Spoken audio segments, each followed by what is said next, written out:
Olá, meu amigo, minha amiga. Para quem ainda não me conhece, meu nome é Vinícius Melo, sou bacharel em Direito pela Universidade do Estado do Rio de Janeiro, sou especialista em Ciências Criminais, eu trabalho aqui no Master OAB e hoje vim falar de um tema para vocês que é altamente relevante na sua prova. Eu falo, Vini, por que esse tema é altamente relevante? Primeiro, é um tema que despenca na sua prova. Esse tema é teoria do delito. Segundo, porque você também, que está se preparando para a segunda fase, você que vai trabalhar de alguma forma com o direito penal na sua vida, se você não tiver a base da teoria do delito, você terá dificuldade para responder qualquer outro tipo de questão. Então vamos fazer um compromisso comigo aqui? Vamos fazer um acordo? Você vai prestar muita atenção em tudo que eu vou falar, pois isso vai ser essencial para as outras aulas. Isso vai ser essencial para garantir a sua aprovação nessa primeira fase, tá ok? Feito esse breve relato, eu vou dizer o seguinte para você. Você vai falar assim, Vini, quando a gente fala sobre teoria do delito, o que você está querendo dizer? Estou querendo dizer o seguinte, existem alguns componentes que vão resultar no significado do crime. Há muito tempo atrás, quando se buscava trazer o entendimento do que seria crime, muitos críticos tentaram dividir, trazer uma cientificidade para essa palavra, para o conceito de crime. Mas se você vai para um conceito crítico, na verdade, crime nada mais seria do que o legislador definiu como tal. O legislador, determinado ordenamento jurídico, com determinada cultura aqui no nosso Brasil, por exemplo, decide lá que homicídio é crime, está previsto no artigo 121 do Código Penal, não é mesmo? Agora, outras condutas em outros países, por exemplo, aquele ordenamento jurídico daquele país pode-se considerar que aquilo não é crime. Então, sobre um conceito crítico, crime seria aquilo que o legislador define como tal. Agora você fala assim, Vini, mas para prova, o que eu preciso saber? Me fala porque você está falando aí, eu quero saber o que cai na prova. Até o Eric está falando aqui para mim agora, está falando assim, Vini, eu quero saber o que cai na prova. Eu falei, calma, filho, calma, você tem que entender o contexto para você poder acertar. Não vão botar o carro na frente dos bois, senão a parada vai empacar. Mas se liga numa parada. Temos um autor chamado Hans Welzel, um alemão que trouxe o funcionalismo penal. Na verdade, ele trouxe o finalismo penal, né? Ele trouxe a questão da finalidade do conceito do crime. Ele trouxe uma divisão do conceito de crime em parte objetiva e uma parte subjetiva. Entenda na sua vida, sempre que alguém falar para você no direito sobre questão objetiva e subjetiva, na objetiva está olhando somente para as questões de objeto, de normas, de regras. Mas quando fala sobre questões subjetivas, sempre vai se relacionar a questões relacionadas à intencionalidade do agente, ou seja, a uma pessoa que age numa parada. Entendeu? Então, assim, eu disse para você até agora o seguinte, disse para você que existe um conceito de crime, disse que o movimento crítico vai trazer que crime seria aquilo que o legislador definiu como tal, mas para sua prova você vai decorar o conceito analítico de crime. Você vai falar, Vini, o que é isso? É de comer ou de passar no cabelo? O que é esse negócio de conceito analítico de crime? O que é essa parada, Vini? Olha, você vai entender quando eu falar para você conceito analítico de crime, você vai falar típico jurídico culpável. O que você falou? Eu disse que quando eu falar conceito analítico de crime, preste atenção, fecha a aba do Facebook, fecha as outras coisas, preste atenção aqui. Você vai entender que é toda conduta típica, antijurídica e culpável. Como assim, Vini? Olha só, eu falei para vocês até agora, só para deixar mais claro, eu falei para vocês até agora uma introdução à teoria do delito. Fiz uma introdução à teoria do delito. E aí, nessa introdução da teoria do delito, eu disse para você o seguinte. Eu disse para você que crime seria toda conduta típica, antijurídica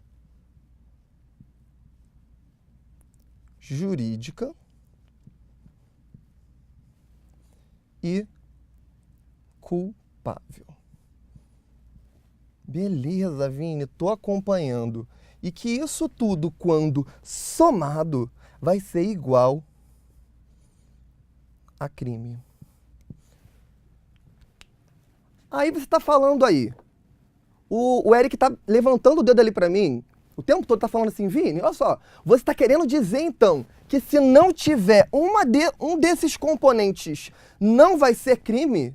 Exatamente, Eric, se não tiver um desses componentes não vai ser crime. Viu? Até o Eric que está ali gravando no estúdio já entendeu. Então você conseguiu compreender o seguinte, você precisa entender cada etapa desses elementos para chegar a essa conclusão.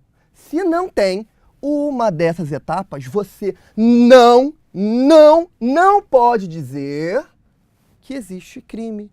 Isso seria uma resposta atécnica. Não seria uma resposta adequada para um advogado, para um futuro advogado, pois você já está quase lá. Eu acredito no seu potencial e eu sei que você vai alcançar. Concentra, foca, não deixa o nervosismo abater, porque você vai alcançar. E aí isso seria uma resposta técnica. Dizer que crime seria toda conduta antijurídica e culpável. Gente, vocês estão acompanhando até aqui? A galera que tá acompanhando no chat aí, manda um oi. Eu não gosto de me sentir sozinho. Eu gosto quando a galera fala, diz que tá acompanhando. Eu quero saber se a galera tá conseguindo entender até aqui. Pois eu não quero prosseguir sem a galera tá acompanhando. Beleza? Tô vendo ali, ó, a Isadora. Boa noite, Isadora. Um beijão, continua focando aí na aula. Vamos que vamos. Agora preste atenção numa coisa. Eu vou fazer uma pequena divisão aqui, só pra gente melhorar o nosso quadro. Deixa aquilo ali para você não esquecer que é toda conduta típica, antijurídica e culpável. Vamos lá. Vini, vamos fazer uma análise primeiro da tipicidade. Vão, meu aluno? Sempre que falam para mim, desde a época da faculdade, falam para mim, aquela conduta é típica. Eu nunca entendia direito o que era. Nunca entendia o que aquela parada. Pensa o seguinte. Tem a tampa aqui do piloto, né? Arranquei. Vamos verificar se essa tampa da caneta é típica, ou seja, adequada, que encaixa perfeitamente nesse piloto. Vamos? Encaixou. E é da mesma cor. É exatamente no devido lugar que deveria estar. Quando você entende a palavra tipicidade, você vai trazer esse entendimento para a questão do encaixe. Mas lembra que eu falei para você no início da aula que Van Zweltzer trouxe na sua teoria a divisão da tipicidade entre tipicidade objetiva e tipicidade subjetiva. A gente vai fazer essa divisão. Mas antes disso, você tem que entender que a tipicidade ela seria dividida entre ação, resultado, nexo causal, tipicidade em sentido estrito, que vai ser a tipicidade objetiva, e a tipicidade subjetiva. Vini, mas explica melhor isso para mim? Claro que eu vou explicar para você, eu não vou deixar você perdido. Preste atenção aqui. Então, seria ação mais resultado. Mas, Vini, que ação seria essa? Entenda para o conceito de ação toda conduta racional dirigida a uma finalidade. Vini, eu não entendi nada que você falou. Repete, por favor. Anota aí no seu caderno. Você vai entender como ação toda conduta racional dirigida a uma finalidade. Aí você está falando o seguinte, o Eric está até perguntando ali para mim, ele falou, nós somos seres racionais, logo uma conduta feita por pessoa significa o quê? Que é ação. Tá errado, Eric, não é isso. Não é exatamente isso que eu quis dizer. Sabe por quê? Em alguns momentos, você, como pessoa, o Eric ali que está gravando a aula ali pra gente, ele pode o quê? Agir por momentos que não tenha racionalidade. Quando que não vai ter momento que não vai ter racionalidade? Você vai lembrar de uma coisa. Eu sou um excelente desenhista. Você vai até conseguir entender o que significa isso aqui. Isso aqui é uma xícara, né? Você que está olhando ali o desenho. Pelo menos deveria ser. Imagina. Imagina que isso é uma xícara. Aqui é uma xícara de quê? De chá. Essa xícara é uma xícara de chá. Quando você lembrar da ação que ela deve ser uma ação racional, dirigida a uma finalidade, presta atenção. Você vai lembrar o quê, ó? Você vai lembrar o quê quando você olhar para isso daqui, ó? Coação física irresistível.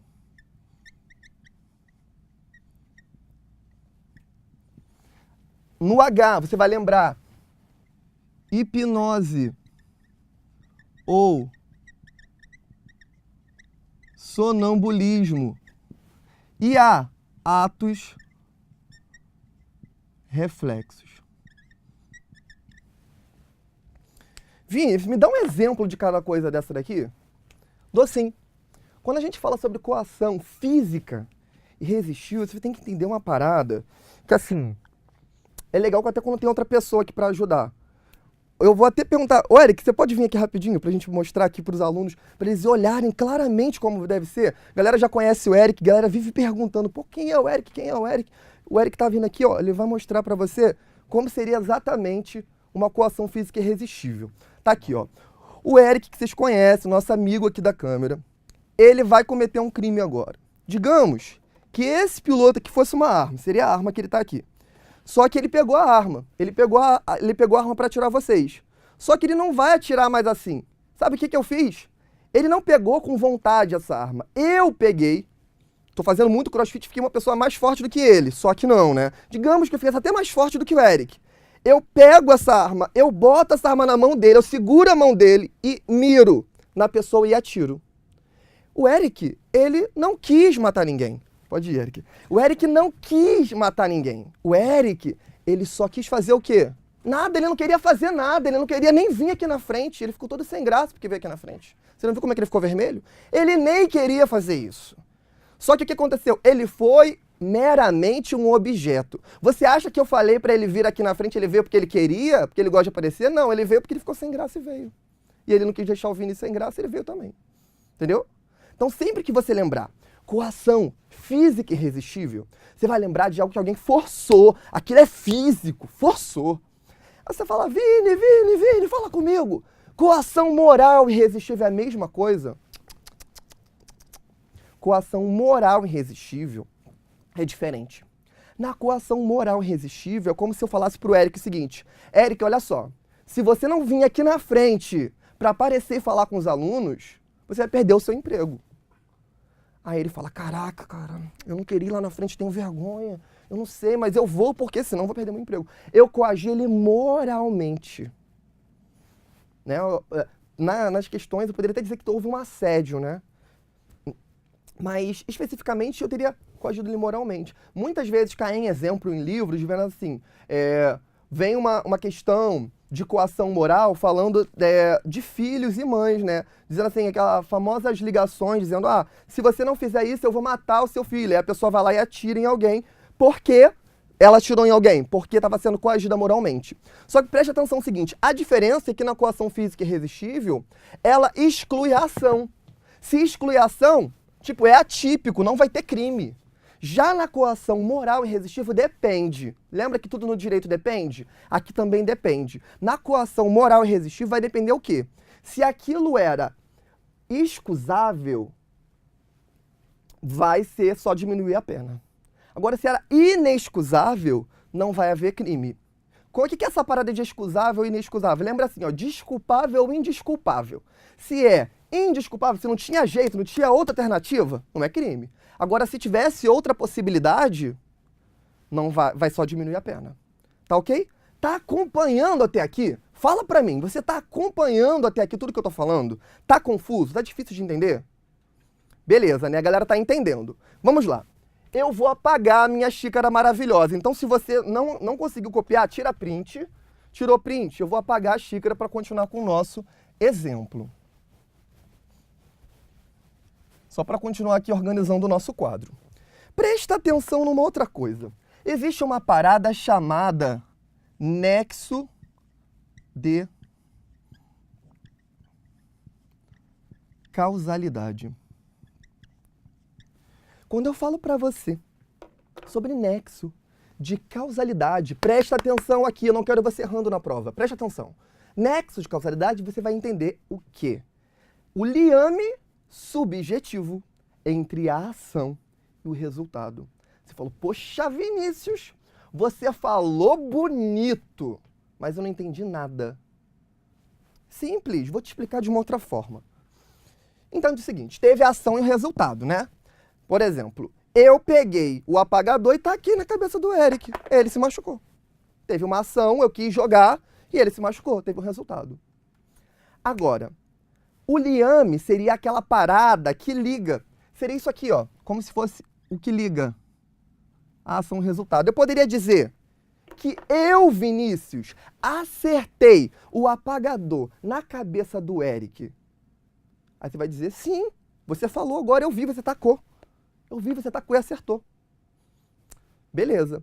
Agora, às vezes acontecem situações na vida, muito mais na vida dos livros, que acontece o seguinte. Sabe o que é as famosas que falam aqui de nexo de causalidade? Vem com uma parada assim, ó. Ah, fulano queria dar um cortezinho no braço de Joaquim. Só que Joaquim era hemofílico. Começou a sangrar e sangrou agonizando até a morte. O nexo de causalidade é um pouco interferido, tá vendo? Não foi simplesmente só aquele cortezinho. Aquele cortezinho nunca mataria ele. Ele só morreu porque era hemofílico. Um outro caso. Lembra aqueles filmes de faroeste? Lembra? Aqueles filmes de faroeste dá muito exemplo para direito penal, por isso que eu gosto. Lembra assim, ó, de filme de faroeste, está acontecendo um filme. Aí o cara tá lá no meio, aí vem lá o cara para atirar. Só que na mesma hora que ele vai atirar, tem um outro inimigo dele mortal do outro lado lá. E atira, pá! E eles atiram ao mesmo tempo. E aquela junção do tiro de um inimigo 1, do tiro do inimigo 2, faz a causa do resultado morte. A ideia é que o perito depois consegue identificar em que somente o tiro 1 não seria capaz de causar o resultado morte. Foi a soma. Beleza? Então, quando você lembrar de nexo de causalidade, você vai lembrar disso que eu estou falando. Quando a gente fala aqui sobre nexo de causalidade, já foi cobrado em prova também uma questão falada conditio sine qua non. Quando você fala conditio sine qua non ou equivalente dos antecedentes, seria dizer as questões antecedentes. As questões antecedentes seriam responsabilidade também daquele resultado do crime. Seria como dizer o seguinte, eu vendo armas. E aí chega o Eric lá na minha loja de armas e ele fala assim, quero comprar uma arma, Vinícius. Quero comprar uma arma. Aí ele chega lá para comprar essa arma e eu vendo a arma para ele. Só que eu não sabia que o Eric tava com um monte de transtornos na cabeça e queria matar a namorada dele. Falei, caraca, o que o Eric queria fazer? Ele era maluco. Se eu soubesse, eu não teria vendido aquela arma. Mas eu vendi sem saber. Eu tenho responsabilidade nisso? A teoria das equivalências causais, essa teoria dos antecedentes, a teoria que conditio sine qua non diria isso, que teria responsabilidade. Então, uma grande crítica a essa teoria é exatamente essa, que teria um risco ad infinito de voltar e nunca achar quem é de fato o responsável pelaquele crime. Tá, eu estou dizendo isso porque é altamente relevante para a sua prova, inclusive isso já caiu algumas vezes. Ok, agora, eu falei isso aqui. Quando eu falo de nexo causal, também você tem que entender de uma parada chamada os crimes... Aqui, eu vou deixar aqui embaixo. Os crimes omissivos. Os crimes podem ser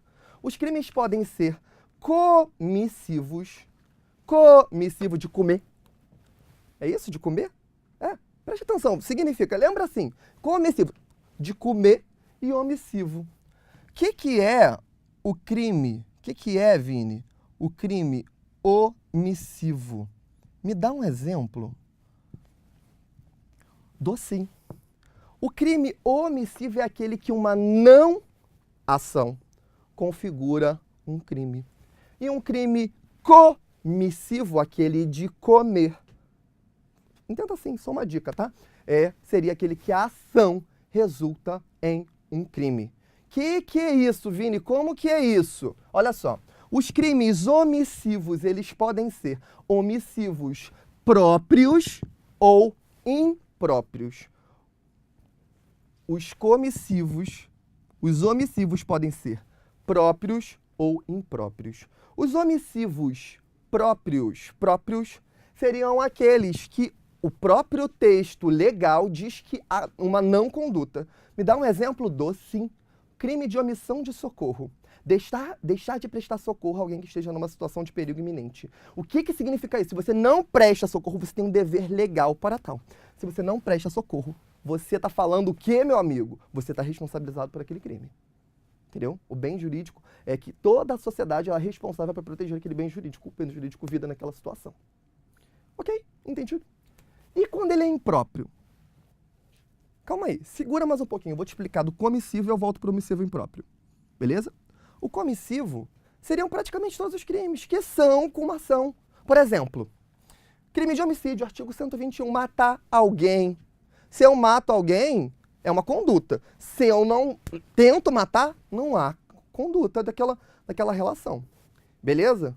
Belezinha. Então, os comissivos são geralmente, eles estão previstos em todo o Código Penal. Os omissivos impróprios, em qual situação os omissivos impróprios eles vão existir? Os omissivos impróprios, eles podem ser qualquer crime desses comissivos sobre a modalidade imprópria, sobre a modalidade omissiva. Como que é isso, Vini? Olha só. Aquelas pessoas que têm um dever de cuidado, essas pessoas que têm um dever de cuidado, seriam aqueles chamados agentes garantidores. Eles têm o dever de agir naquela situação. Se eles não agem, a não ação deles será responsabilizada por um crime. Poxa, Vini, você está falando, mas essas coisas, quando chega nessa parte, fica muito complexo, eu não consigo entender. Me explica um pouco mais, eu explico. Eu vou até abrir no código. Pega o seu código penal aí, pega o seu código, abre no artigo 13, parágrafo 2º. Olha só o que está escrito no 13, parágrafo 2º. Preste atenção, ó. A omissão é penalmente relevante quando o omitente devia e podia para evitar o resultado. Beleza. Então, às vezes, essa omissão, ela pode ser penalmente relevante. Eu só vou deixar aqui, ó, próprio e impróprio. Só para você pegar, eu vou deixar aqui o artigo para você deixar do lado no esqueminha, ó. 13, parágrafo 2º do CP, tá? Entenda o seguinte, às vezes essa omissão ela vai ser penalmente relevante. Quando que essa ação ela vai ser penalmente relevante, meu aluno? Olha aqui, ó, letra A, quando tenha por lei obrigação de cuidado, proteção ou vigilância, ou, de forma ou de outra, assumiu a responsabilidade de impedir o resultado. Ou letra C, com o seu comportamento anterior, criou um risco de ocorrência de resultado.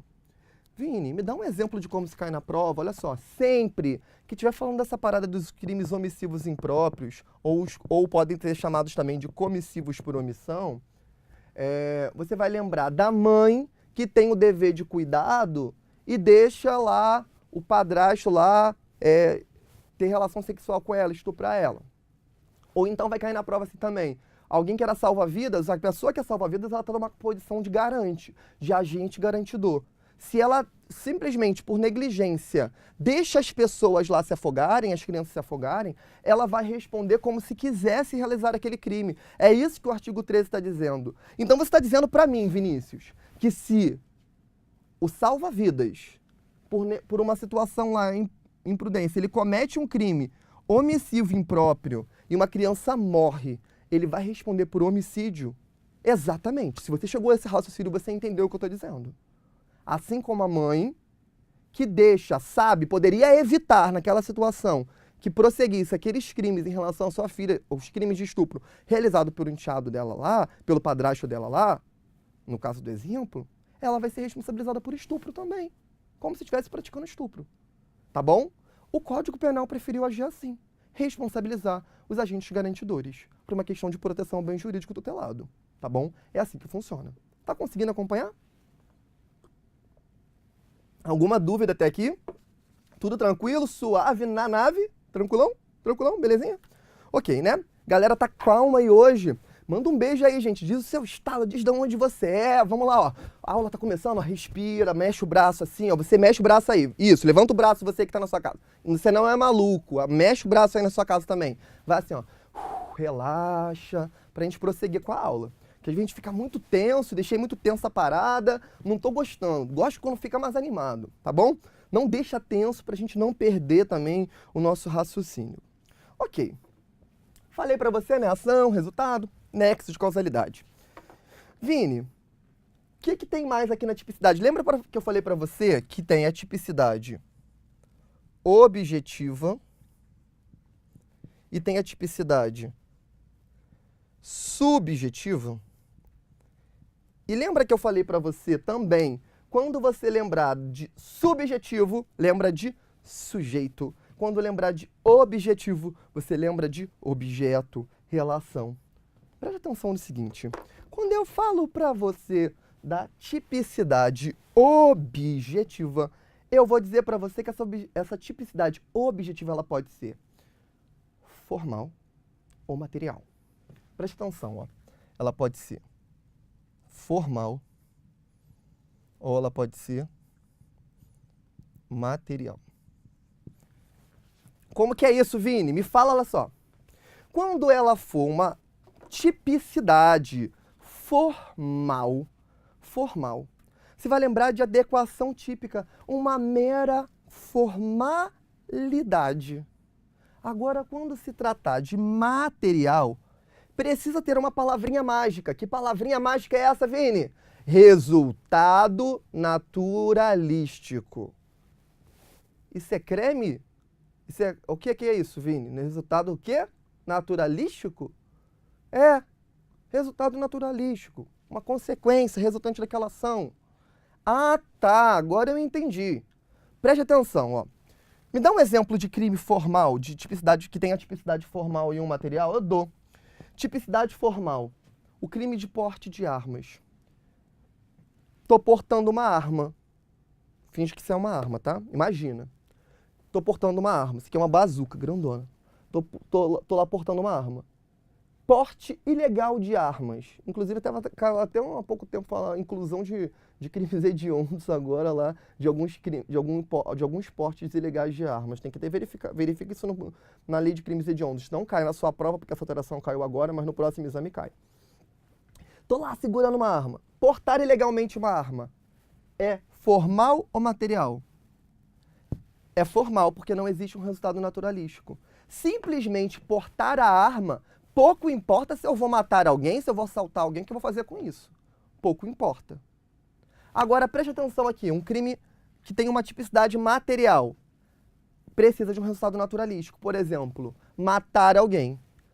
Não basta eu querer matar alguém, eu tenho que matar de verdade alguém. Se eu só estou imaginando, tô querendo matar, que ódio, que vontade de matar lá o Eric. Hoje eu tô querendo só matar o Eric. Vontade de matar o Eric, porque ele adora cortar minha aula no final, fica mandando eu sair. Vontade. É crime isso? Não, não é crime. Não é crime. Só tô pensando, imaginando. Tá sacando? Tá entendendo? Tá acompanhando? Então isso aqui, ó, é material, precisa de um resultado naturalístico. Somente se eu de fato mato ele, aí sim, tá acontecendo o crime. Agora, Vini, e a tipicidade subjetiva? Aqui na tipicidade subjetiva é aquele negócio que nós chamamos de dolo e culpa. Pensa o seguinte, o dolo seria quando a gente ele quis o resultado ou assumiu o risco de produzir aquele resultado. Dentro dos limites de certeza, tá? Ele tá nessa relação aqui querendo mesmo. Ele quer, tipo, por exemplo, quero matar o Eric. Eu peguei a arma e atirei no Eric. Eu quis matar o Eric. Eu tentei e quis mesmo. Agora, digamos, numa outra situação que eu tivesse... Lembra que uma vez estava no jornal? Lembra que há um tempo atrás estava no jornal que o ônibus aqui no Rio de Janeiro, ele caiu de cima de uma ponte, considerado aquilo como dolo eventual? Seria como o seguinte, Digamos que esse motorista, eu não lembro exatamente o caso, se foi essa a situação, mas digamos que o motorista estivesse dirigindo aquilo ali de maneira totalmente inadequada e ele pensasse, você tem que entrar na cabeça das pessoas em direito penal, a gente tem que ser assim. Na cabeça dele tivesse assim, ó, ainda que eu mate todo mundo, eu não vou chegar tarde hoje em casa. Eu tô nem aí, ó, dane-se que eu mate todo mundo. E vai, querendo fazer aquilo. Agora, é diferente da culpa consciente, da culpa inconsciente que eu vou falar daqui a pouco. Eu vou até ler o artigo para vocês que fala sobre isso, para você não ficar em dúvida. Eu não quero aluno meu em dúvida, aluno do Master OAB vai passar, tá bom? Ó, no artigo 18, no inciso 1º, ele diz o seguinte, ó, diz-se doloso quando a gente quis o resultado ou assumiu o risco de produzi-lo, tá? No dolo eventual, o agente, ele até vislumbra aquela situação, ele fala, cara, desse jeito que eu tô agindo, eu até posso matar alguém, mas eu não tô nem aí. Não tô nem aí que eu mate alguém, tá? Ele assume esse risco. Ainda que ele mate, ele vai continuar dirigindo daquela forma. Beleza. Agora, também pode acontecer aqui, o que, Vini, que pode acontecer aqui? Pode acontecer a culpa. Quando que é a relação da culpa, ela tem a ver aqui? A culpa é o agente, ele está agindo ali dentro dos limites de certeza, mas ele está sendo negligente, imprudente ou imperito. Ele está dirigindo acima da velocidade, e aí por dirigir acima da velocidade, ele mata alguém, ele atropela alguém. Significa que essa pessoa ela queria matar? Não, ela não queria, ela só estava dirigindo acima da velocidade e atropelou alguém. Seria aqui, ó, um crime culposo. Agora, essa culpa, ela pode ser uma culpa consciente ou uma culpa inconsciente. Vini, e essa parada de culpa consciente, culpa inconsciente, o que é isso? Preste atenção. A culpa consciente, ele prevê é uma questão que, como assim? Ele prevê nos limites de certeza aquele resultado, mas ele acredita que fielmente aquilo não vai acontecer, porque ele tem a técnica, ele tem o domínio. Me dá um exemplo, já caiu na sua prova assim, ó, o cara estava dirigindo em alta velocidade, e aí a namorada dele estava junto no carro, ela fala assim, amor, para que a gente vai bater, para que a gente vai atropelar alguém, pode acontecer algo. E ele fala, querida, para de graça, eu sou dublador, eu vivo fazendo essas manobras radicais, eu tenho a técnica, eu não vou, eu já estou acostumado a dirigir dessa forma. E aí ele vai e bate e atropela pessoas. É uma culpa consciente ou inconsciente? É consciente, ele até vê aquela situação, mas ele acredita fielmente que aquilo não vai acontecer. Diferente do dolo eventual, que ele vê a situação, mas ele fala, ainda que aconteça, eu não estou nem aí, eu vou continuar. Beleza? Na culpa consciente, não. Na culpa consciente, ele vê, mas ele acredita fielmente que aquilo não vai acontecer. Por isso que ele prossegue. Se ele imaginasse que aquilo pudesse acontecer, ele teria parado. Tá? Agora, na culpa inconsciente, simplesmente algo acontece. Ele está dirigindo acima da velocidade e simplesmente acontece. Agora, não confunda os crimes culposos com acidente. Acidente não é crime. A culpa, você tem que ser negligente, imprudente ou imperito. Dessas coisas.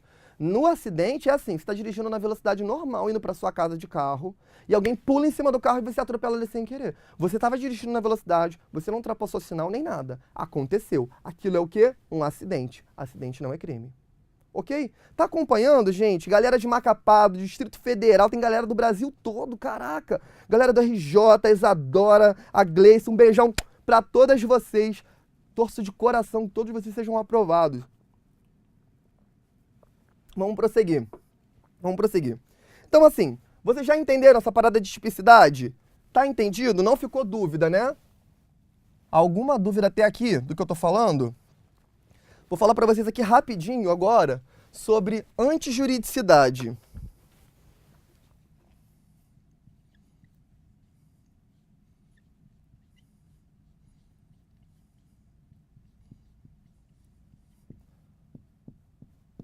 Antijuridicidade. Quando o assunto é antijuridicidade, você vai entender o seguinte. Seria você viu aqui o que é o fato típico, não viu? Você fez essa análise do fato típico e você vai entender que em alguns momentos vai haver uma análise do fato típico com ordenamento jurídico. Algumas condutas, embora típicas, o ordenamento jurídico ele vai dizer que essa conduta ela é antijurídica. Logo, ela não vai ser punida. Beleza, Vini, mas como que é isso? Me dá um exemplo? Cara, você vai pegar esse como base o artigo 24 e 25 do Código Penal. Vai entender o seguinte, ó. Estado de necessidade, legítima defesa, estrito cumprimento do dever legal, exercício regular do direito e o consentimento do ofendido são causas excludentes de antijuridicidade. Anota pra mim, claro que eu anoto, Vini. Claro que eu vou anotar, meu aluno, ó. Você vai aí, ó, estado de necessidade, anota no seu caderno.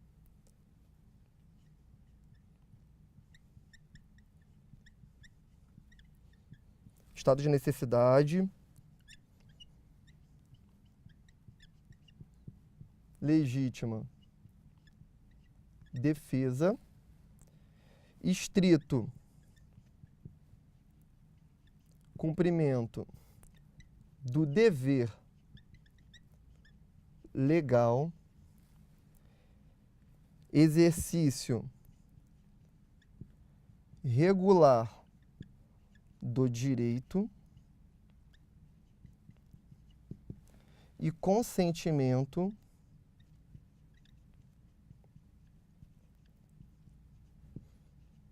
do ofendido.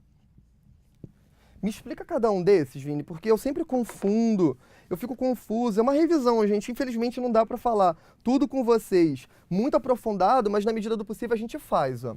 Quando é o estado de necessidade, se pensa no caso assim, o cara que vai lá e faz um furto famélico, aquela famosa cara que a pessoa está com fome e aí para não morrer ela furta algo no supermercado. Gente, ele estava em estado de necessidade, essa pessoa ela cometeu um furto. É típico, mas seria justo condenar essa pessoa? E aí entende que esse estado de necessidade excluiria essa segunda camada. Lembra que eu falei aqui no início da aula que tem que ter todas? Se não tiver uma, não seria crime. Entenda basicamente isso. Já a legítima defesa significa o seguinte: eu tô querendo matar o Eric, eu pego a minha arma. E aí quando eu vou para perto do Eric, eu vou correndo lá, ele vê. Aí ele pega uma faca, que ele já tá sabendo que eu tô querendo matar ele. Ele pega a faca e na hora que eu vou chegar para botar a arma na cabeça dele, para tentar coagir ou fazer qualquer coisa, ele pega a faca e enfia na minha barriga. Ele não fez aquilo porque ele queria me matar. Ele repeliu uma injusta agressão. Agora preste atenção, essa injusta agressão ela tem que ser razoável. Não pode ser assim, eu venho com um pedaço de madeira pra cima do Eric e o Eric vai lá e na hora ele pega uma espada Super Saiyajin Samurai e corta minhas duas pernas. Pô, cara, isso não é razoável. Não é razoável, entendeu? Então, assim, uma coisa razoável, uma coisa, tipo, ele pega uma outra madeira também e fica brigando comigo ali para tentar se defender. Ele tá tentando se defender, por isso que ele é legítima defesa. Tá ok? Estrito cumprimento do dever legal. Gente, você vai lembrar do cara, do policial. Policial, que se chega um policial aqui e pega o Eric ali e fala, ó, você tá preso agora. Pega ele, algema ele e leva ele daqui. Prisão em flagrante por alguma situação, digamos. E o que ele está fazendo com o Eric? Ele está privando ele da liberdade. As pessoas podem privar o outro da liberdade? Não pode. Mas, em nome da lei, no estrito cumprimento do dever legal, eles podem cometer essa ação. Beleza? Outro caso, exercício regular do direito. O médico que faz uma cirurgia, que vai cortar você, não seria uma lesão corporal? Seria, né? Aqui na tipicidade, uma lesão corporal.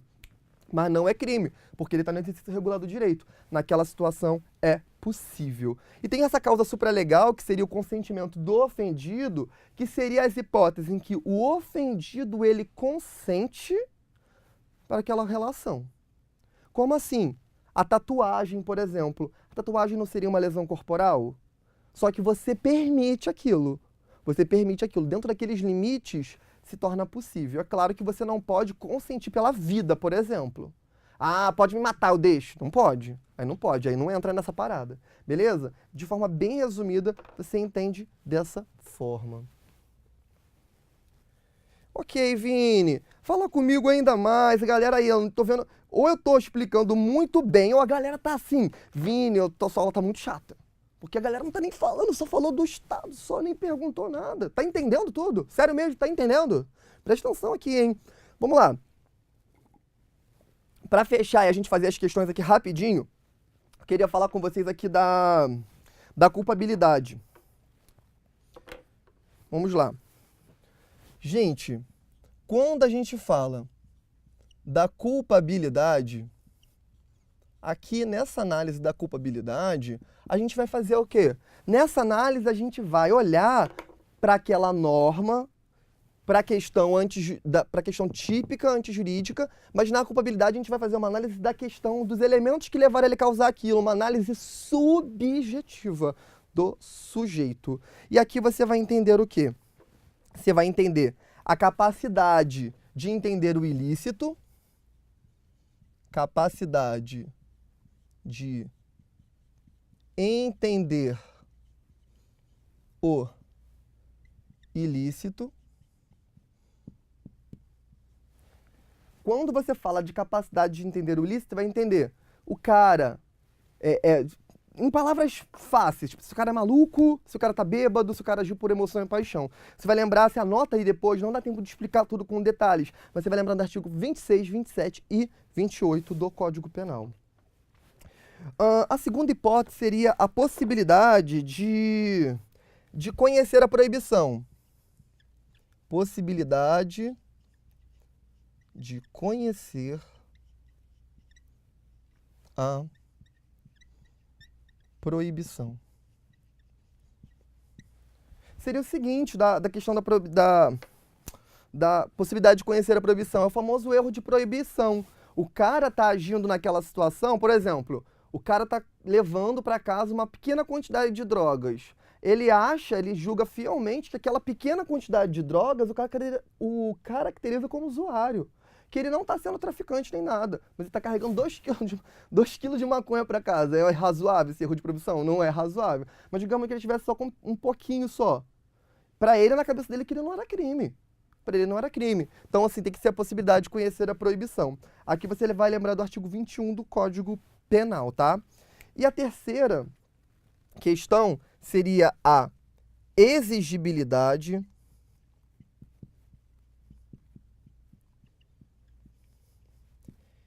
de fidelidade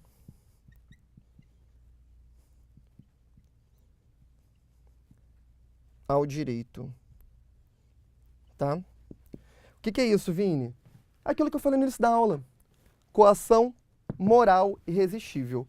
Coação moral irresistível está aqui, na excludente de culpabilidade, enquanto a excludente de tipicidade seria a coação física irresistível, que eu expliquei no início da aula. O cara lá que fala, se você não matar fulano, eu vou matar a sua mãe, e aí ele faz aquilo ali por aquilo. É uma relação subjetiva. Entendeu até aqui? Tá acompanhando para a gente ir para as questões? Entendeu? Tira print aí, ó. Tira print do quadro que tá bonitinho. Vamos lá? Tranquilão, né? Presta atenção numa coisa. A maioria das questões, elas têm mudado um pouco o perfil delas. Por quê? Antes elas cobravam simplesmente a decoreba. Agora, de uns 2 anos para cá, a OAB está começando a cobrar questões que exigem um raciocínio maior de você. Pensa o seguinte, quando a gente fala sobre essa temática de teoria do delito, preste atenção numa coisa. Entenda a intenção do agente. A intenção do agente ela é muito importante. Você tem que ver se a intenção dele era realmente matar. Se o dolo era de matar, ele está tentando um homicídio. Senão ele está tentando outra coisa. Sempre olhe para a intencionalidade. Isso é uma das dicas mais importantes que eu posso dar da aula de hoje aqui. Se eu pudesse resumir tudo que eu falei aqui numa única coisa, eu ia falar para você, intencionalidade. A intenção do agente ela é importantíssima e relevante para responder qualquer questão. Pensa dessa forma que vai ser muito bom para acertar as questões, beleza? Vamos lá, vamos para as questões. Coloca aí a primeira questão, meu DJ. Questão 1, vamos lá. Carlos presta serviço informal como salva-vidas de um clube, não sendo regularmente contratado, apesar de receber uma gorjeta para observar os sócios do clube na piscina durante a semana. Em seu horário de serviço, Com várias crianças brincando na piscina, fica observando a beleza da mãe de uma das crianças. E, ao mesmo tempo, falando no celular com um amigo. Acaba por ficar de costas para a piscina. Nesse momento, uma criança vem a falecer por afogamento, fato em que não foi anotado por Carlos. Sobre a conduta de Carlos, diante da situação narrada, assinale a afirmativa correta. Letra A. Não praticou o crime, tendo em vista que, apesar de garantidor, não podia agir, já que concretamente não viu a criança se afogando. B. Deve responder pelo crime de homicídio culposo, diante de sua omissão culposa, violando o dever de garantidor. C. Deve responder pelo crime de homicídio doloso, em razão de uma omissão dolosa, violando o dever de garantidor. D. Responde apenas por omissão de socorro, mas não pelo resultado morte, já que não havia contrato regular que o obrigasse como garantidor. E aí, meu aluno, qual é a alternativa que você acha que é a correta? Galera que está colocando aí, quero ver qual é a alternativa que a galera está colocando aí nas respostas. Qual é? Galera que está colocando aí, tô vendo aí, ó, que a Mariana já colocou aí que acha que é a letra D. Quem é? Quem é? O que vocês acham? Vamos lá. Beleza, a resposta correta é a letra B. Você que está colocando aí deve responder pelo crime de homicídio culposo diante de sua omissão culposa, violando o dever de agente garantidor. Beleza, volta aqui para mim. Essa questão, ela exige de você o quê? O que eu falei agora há pouco. Falei aqui, ó, dessa relação, nesse momento da aula, que eu falei do artigo 13, parágrafo 2º. A relação dele foi uma relação, o quê? Culposa. Ele foi negligente lá na situação dele ao se comportar daquela maneira. Dessa forma que ele foi negligente, que ele não agiu da maneira correta, ele vai responder pelo resultado da morte daquela criança. Mas ele responde dolosamente? Não. Ele não responde dolosamente porque ele não viu. Uma coisa seria diferente. Ele vê a criança se afogando e ele fala, se afoga aí, desgraça, se afoga aí. É diferente, não foi isso que ele fez, tá bom? Então, seria que vocês estão colocando a letra B, colocou acertadamente. Gente, eu posso apagar o quadro aqui? Pode? Pode, eu vou apagar, tá? Você que tirou print, eu vou apagar aqui rapidinho para explicar uma paradinha que vai ser importante para as próximas questões. Vamos apagar, vamos apagar. Animação, gente, a OB tá chegando, é só uma etapa, depois vocês vão poder ir para várias baladas, ir para várias festas. Às vezes a gente abre mão um pouquinho das coisas, mas é tudo provisório, tá? Daqui a pouco vai estar lá, vou encontrar vocês nos tribunais de justiça, encontrar vocês aí pelo Rio de Janeiro, quando eu viajar para outro estado. Ser maneiro, maneiro. Presta atenção no seguinte, ó. Quando a gente fala disso que a gente falou, da teoria do crime, às vezes, na tipicidade, pode haver um erro, uma relação errada, uma intenção errada. E aí, você vai lembrar lá do artigo 20, uma coisa que é chamada aberratio ictus versus aberratio criminis. O que é isso, Vinícius? O que é essa parada quando você fala pra mim de aberratio ictus? Quando você fala de aberratio ictus, você vai lembrar de erro na execução. Pensa o seguinte pra mim, ó. Pensa o seguinte. No momento que eu tô realizando o crime, eu erro na execução. Você vai entender que o cara aqui, ele é ruim de mira. Outro dia eu vi no jornal, saiu assim, a menina, o cara tava traindo lá, tava traindo ela, né? Tava traindo ela, só que ela era estrábica. Aí ela apontou pra atirar no namorado e acertou o garçom, acertou outro cara lá. Tipo, a intenção dela era atirar nela. Só que aconteceu, ela errou no momento da execução. Sabe uma parada, isso aqui? Uma coisa muito relevante disso aqui é o seguinte. Todas as coisas específicas de quem ela queria, o erro na execução é como ela vai responder como se ela estivesse atirando no outro mesmo, normalmente, tá? Então ela errou na execução, ela errou na pessoa. Tipo, é parecido com o erro da pessoa. Nesse caso, que na verdade no exemplo que eu dei aqui, seria um erro da pessoa, mas seria um erro da execução. Ela, tipo, queria acertar num lugar e acertou em outro, tá? Você olha para a questão da execução do crime. O que é diferente de você confundir a pessoa. Confundir a pessoa é tipo, eu tô ali, o Eric tem um irmão gêmeo, eu não sabia. E eu quero matar o Eric. E eu atiro no Eric, que não é o Eric, é o irmão dele. Eu errei a pessoa. Entendeu? Entendeu isso aqui? Preste atenção isso aqui, ó. O erro contra a pessoa. Aqui, deixa eu botar aqui pra você, ó. Erro da pessoa. Temos tempo ainda? Temos tempo? Caraca, o tempo tá correndo. Ó, erro da pessoa. Você vai lembrar do 20, parágrafo 3º, tá? O 20, parágrafo 3º, o erro da pessoa, o erro contra a pessoa, vai responder nas características da pessoa que ela quis. Digamos, eu quero matar minha mãe. Matar pai, mãe, tem um caso de aumento de pena lá. Tem uma coisa específica lá no artigo 121. Só que aí eu mato uma pessoa que é parecidíssima com a minha mãe. Tipo, vai aumentar a pena como se eu tivesse matado a minha mãe, tá? A mesma coisa se eu mato uma pessoa que eu não quis, mas, sei lá, a pessoa era tipo, muito idosa. Tem um caso que a pessoa maior de 60 anos também aumenta a pena. Só que eu queria matar outra pessoa, foi o erro de pessoa. Nesse caso também, não vai aumentar a pena porque não foi em relação àquela pessoa específica, não era a intenção. A intencionalidade não era em relação àquela pessoa. Tá conseguindo compreender? Agora, uma outra coisa aqui se chama o aberratio criminis. No aberratio criminis, ao invés de acertar um bem jurídico, eu acerto outro. Então você aqui vai lembrar, ó, erro do bem jurídico. Tá beleza? Você lembra aqui do erro do bem jurídico. Seria o seguinte, eu quero acertar a vidraça, jogo uma pedra, só que na hora que eu jogo a pedra quebra a vidraça e acerta a cabeça do cara que tá lá dentro e o cara morre de traumatismo craniano.